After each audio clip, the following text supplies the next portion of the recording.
I was the one with the good job, so they let me pay for everything. The rooms, the meals, the jet skis. $6,000 gone in days. When I realized they saw me as a wallet, not family, I left, filed chargebacks, and changed every password they ever knew. You got the hotel, right?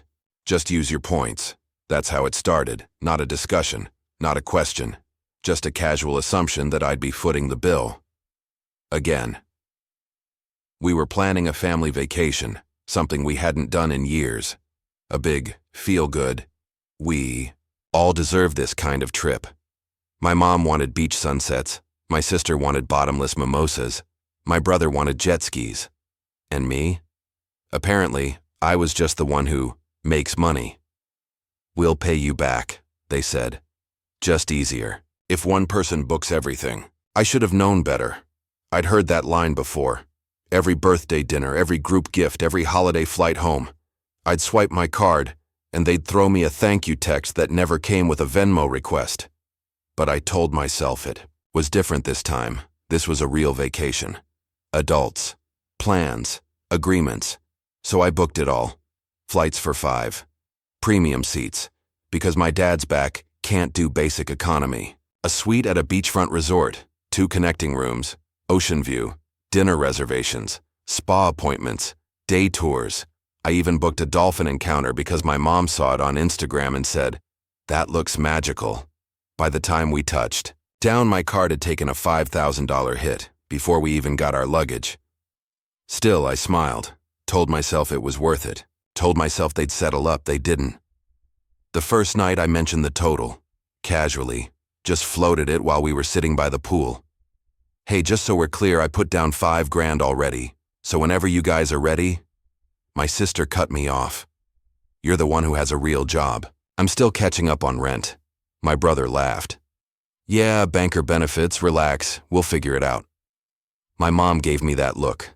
The "I raised you, you owe me" look. And just like that, the room got cold. Not physically, emotionally. I backed off, said nothing, paid for the first round of drinks. The next day, we rented scooters. Guess whose card got used? I tried to push back, half joking, half desperate. "Y'all have wallets, right? Or am I just the trip sponsor now?" My brother winked. "You're just investing in memories." My sister ordered another drink. "Put it on the memory card, Mr. Moneybags." I laughed. Sort of, but inside, my jaw clenched. Every time I reached for my wallet, I felt less like a sibling and more like a silent donor to someone else's vacation. They didn't even ask.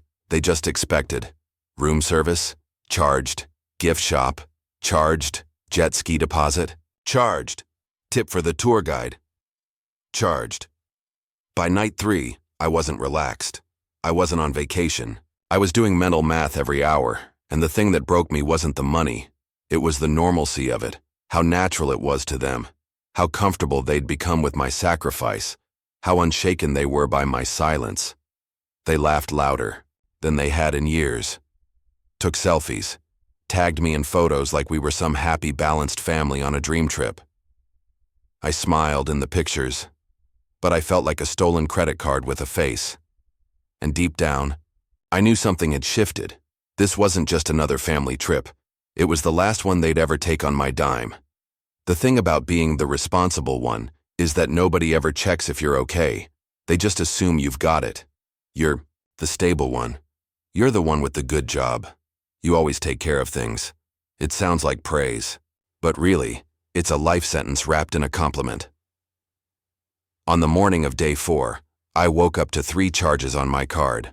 $146 at a beach bar, $78 at a tourist gift shop, $249 for a snorkeling excursion I didn't attend. I wasn't even mad. Not at first. I just stared at the notifications like they belonged to someone else, like maybe the card had been cloned. But no, it hadn't. My brother borrowed it for a sec, because his was having issues. I asked him if he'd made those charges. He laughed. "Chill, I'll cash app you." He never did. That afternoon, we went to a beachside cafe. Everyone ordered cocktails, appetizers, entrees. The check came. It was dropped right in front of me. Nobody moved. I didn't even have the energy to protest anymore. I just paid it.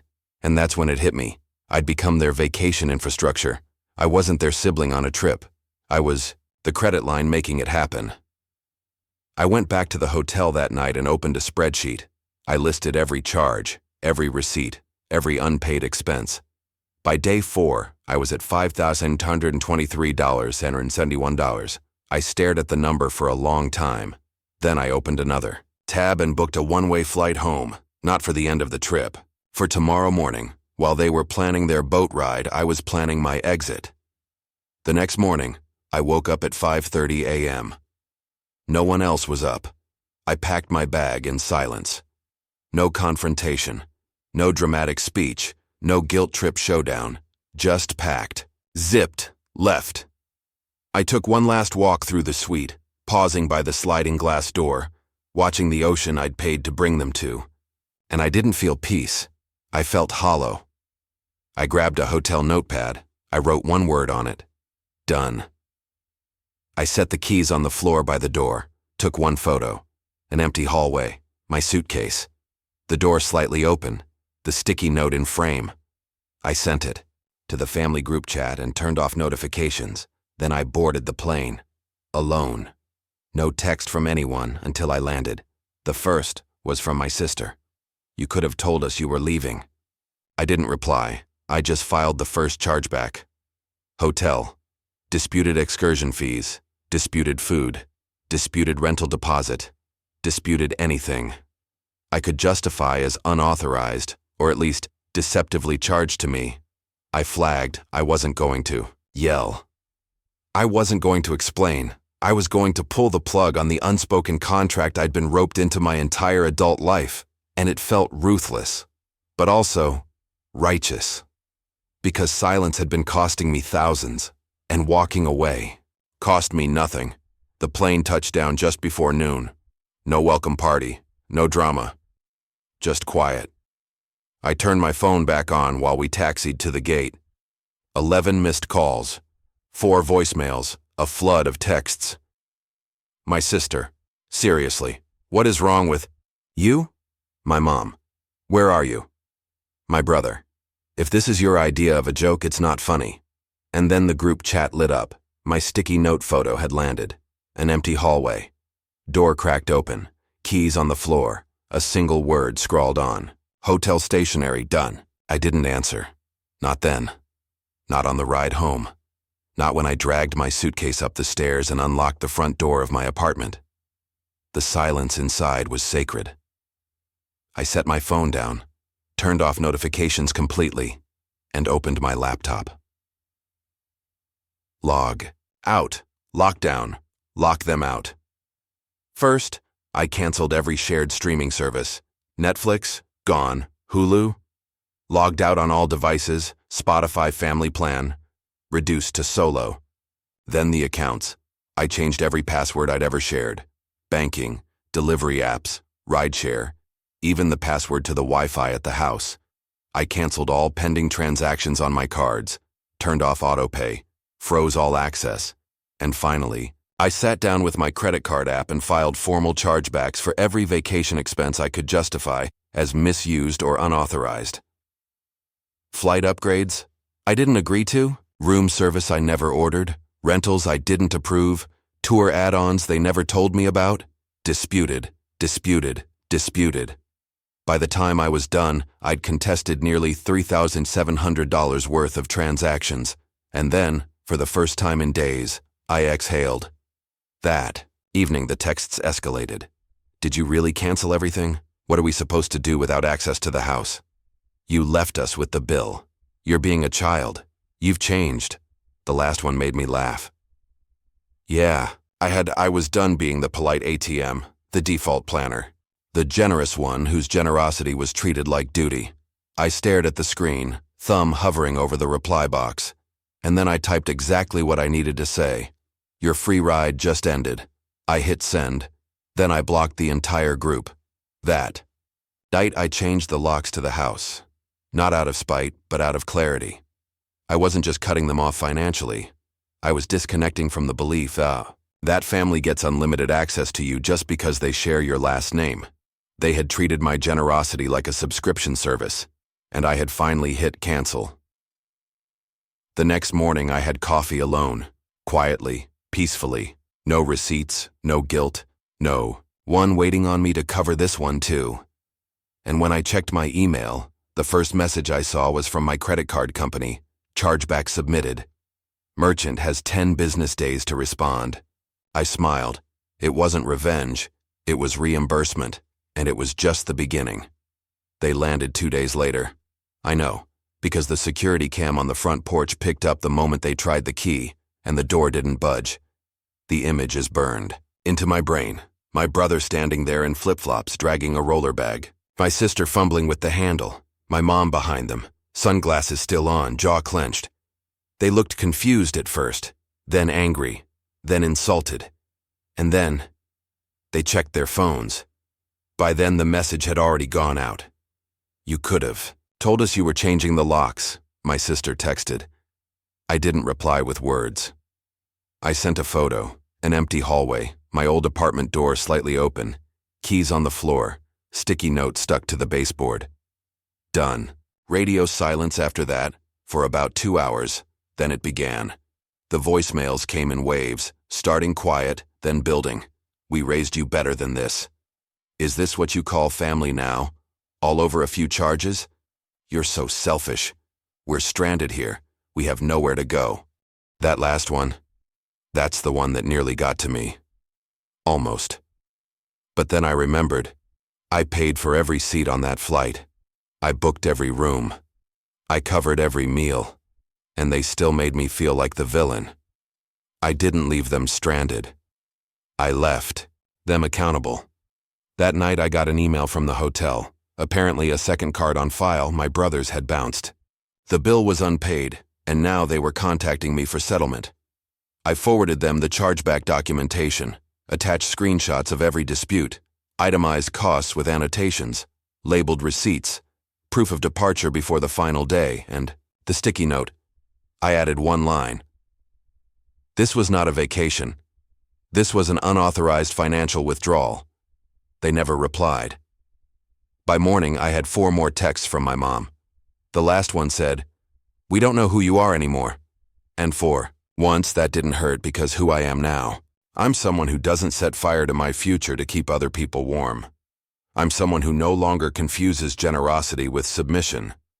I'm someone who finally understands that financial abuse doesn't need shouting or violence. Sometimes, it just sounds like, "You've got it, right?" I went outside and stood in front of the door they used to walk through like it was theirs. New lock, new boundary, and for the first time in years I felt safe. No lingering resentment. No drama waiting in the living room. No passive-aggressive sighs about money. Just silence. Just space. Just mine. They called it a vacation. But for me, it was a withdrawal. A clean, irreversible, interest-free exit from a system I never agreed to. They expected paradise. What they got was a locked door, a frozen account, and a final text that said everything I needed it to. Your free ride is over. Find your own way home. I didn't expect them to go quietly, but I also didn't expect them to go public. The first sign was a post from my sister's Instagram story, a boomerang of their luggage in front of a locked front door with the caption, "When your own blood changes the locks on you." Classy. No tags. No names. Just enough passive aggression to get people asking questions. Then my cousin texted me.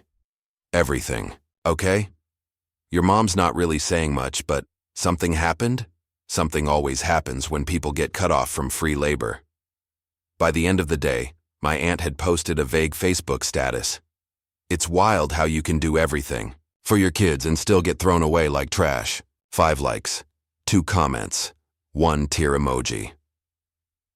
Meanwhile, I was sitting on my couch, finally eating takeout I paid for, and only for myself, for the first time in a week. I didn't respond. Not to the texts, not to the calls, not to the social media. Guilt trip, because I knew what they were doing. They were framing the narrative. In their version, I was ungrateful, cold, distant. In mine, I had receipts. I had the credit card statements. I had the chargeback approvals. I had the emails confirming they'd made no payments. I had the footage of them at the front door, banging on it like they still lived here. And I had silence. That was the most powerful part. I didn't need to fight. I didn't need to argue. I'd already left the group chat, literally and emotionally, but they didn't stop. My brother tried to call me from a burner number.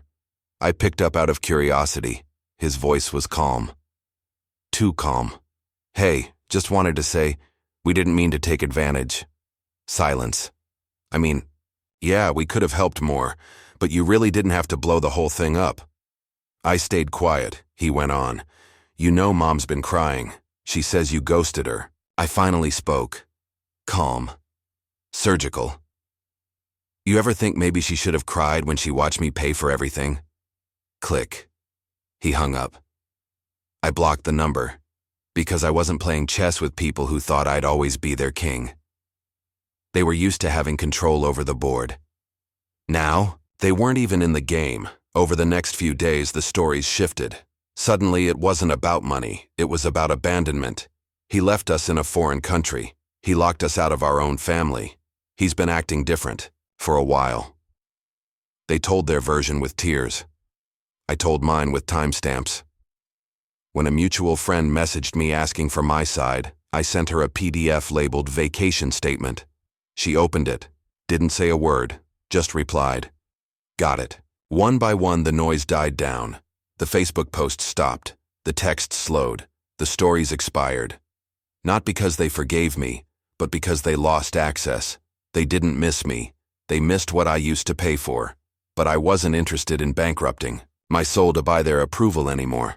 I'd already paid enough. I didn't owe them closure or kindness or explanation. Just the same thing I gave the hotel front desk. Notice of departure final, silent, non-refundable. It took exactly 13 days for the noise to stop. 13 days of silence. No new messages, no new posts. Just absence. Not peace at first, just quiet. But I learned something in those 13 days. When you stop playing the role they expect of you, people don't just disappear. They recalibrate. They go find someone else to feed off of. And you get to start over. I took a walk that morning. First time in weeks I didn't check my bank app before checking the sky. The air was sharp. Still. The kind of cold that wakes you up without caffeine. I was alive. Uncomfortable. Still healing. But alive. I stopped at a local cafe and ordered a coffee. Small, black, no guilt. I didn't scan my card and think about what else it was paying for. No one behind me waiting for me to cover theirs. Just me, my order, my name on the cup. And for the first time in a long time, I sipped that coffee and felt something unfamiliar. Wholeness. I wasn't angry anymore. I wasn't bitter. I wasn't waiting for an apology I knew would never come. I was free, but that freedom came at a price. My name was probably being passed around in hushed family conversations. My character dissected over Sunday dinners I was no longer invited to. And the next time someone needed help, they wouldn't call me good, because I didn't want my name to live in their phones as banker, planner, or the one who always says yes. I wanted it to live where it belonged, on my own damn life. I wasn't a savior. I wasn't a scapegoat. I was just a person who had finally done the math and realized something painful and true. Love isn't real if it costs you everything. They called it a vacation. But it wasn't. It was a transaction I never agreed to. And when I pulled out, they treated it like betrayal. But that's the thing about people who've never paid for peace. They mistake boundaries for betrayal. They see your silence as hostility, your absence as cruelty, your no as a personal attack. But I didn't disappear to hurt them. I disappeared to stop hurting myself. I closed the tab on the final chargeback, got the email confirmation, approved, reversed, settled, just like me. I opened a new account that week, under a new card, a new login, locked behind two-factor authentication and a firewall of hard-earned wisdom. And when I saw the balance, zero. Not just financially, emotionally, mentally, spiritually. Zero was beautiful, because zero meant nobody owed me, and I didn't owe anyone else, not for their silence, not for their love, not for their approval. I'd paid my price. And now I could afford peace, not because it was free, but because I'd finally stopped giving it away. They say cutting people off brings peace, but what they don't say is, it also invites silence, the kind that watches you, waits, feels just a little too still. 2 weeks after I blocked them all, I got my first anonymous email. Subject line: no one stays alone forever. No sender, no name. Just a blank message with a single image attachment. A photo of our last family dinner before the trip. Everyone smiling. Everyone full. Everyone except me. I stared at the screen. My stomach tightened. I didn't click the image. I didn't delete it either. I flagged it, documented the header, took a screenshot. Then I checked my Venmo, a request for $100 from a username I didn't recognize. Still family. D93. The note read, "For what you took from us." Then came a Cash App notification, then a second anonymous email, then a voice memo from a random number, just breathing, not fast, not frantic, just deliberate. I was being haunted by entitlement, from behind burner accounts and spoofed emails, blocked, from the front door, but banging on every digital window. I changed all my passwords again, set alerts on my accounts, turned off every push notification. I checked my credit report 3 times that week, paranoid something had slipped through. It hadn't. Yet. Then one day a box arrived. No return address. Just my name. Inside, a folded photo from that same trip, a $1 bill, and a note that simply said, "Still family." No handwriting I recognized, no fingerprint smudges, nothing to trace. I didn't panic. I didn't cry. I documented, photographed, stored it in a file I now kept labeled Family Fallout. I went to the police, not to make a scene, but to make a record. They nodded, logged the complaint, told me to keep anything I received. "You think it'll stop?" I asked. The officer shrugged. "That depends. Some people don't care that you left. They care that you left first." That line stuck with me. This wasn't about the money anymore. This was about control, narrative, image. They couldn't believe I had the audacity to walk out without asking permission, to stop playing the family's financial foundation without handing over the blueprints, to say no more without tears or rage or guilt. So now they were coming for me the only way they knew how, quietly, like weeds under a locked door. The thing is, I wasn't scared. I was done.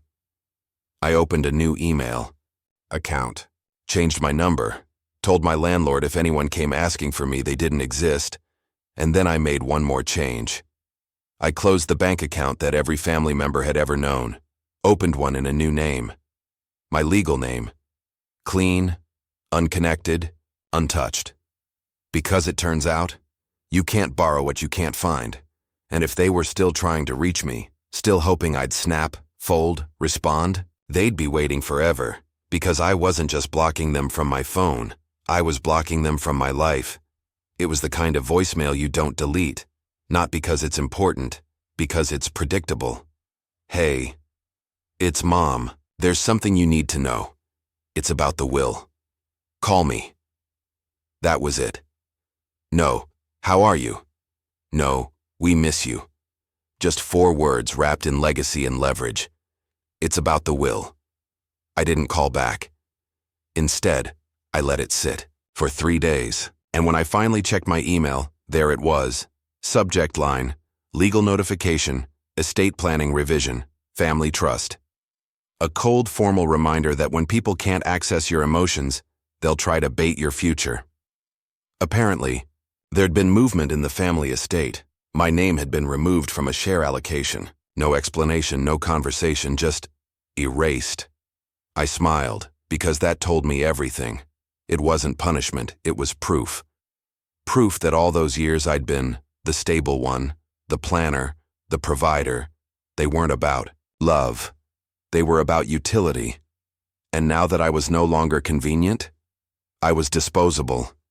Somewhere in their minds, this was a win. But they didn't understand that I had already walked away empty-handed. I had already burned every IOU I never agreed to write. I had already stopped playing the long game for crumbs dressed as gratitude. I didn't need their trust fund.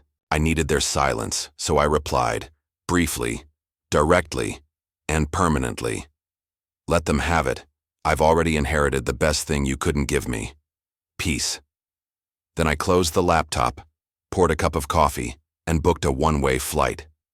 Not out of spite, not to run, but because leaving now was entirely my idea. And this time, no one would be waiting for a photo. No group chat would buzz. No keys on the floor. No sticky note. No revenge. Just an exit. Clean, quiet. Mine. They could will rewrite the family story, rewrite my role, but the version I kept, that one ends here, with me, free.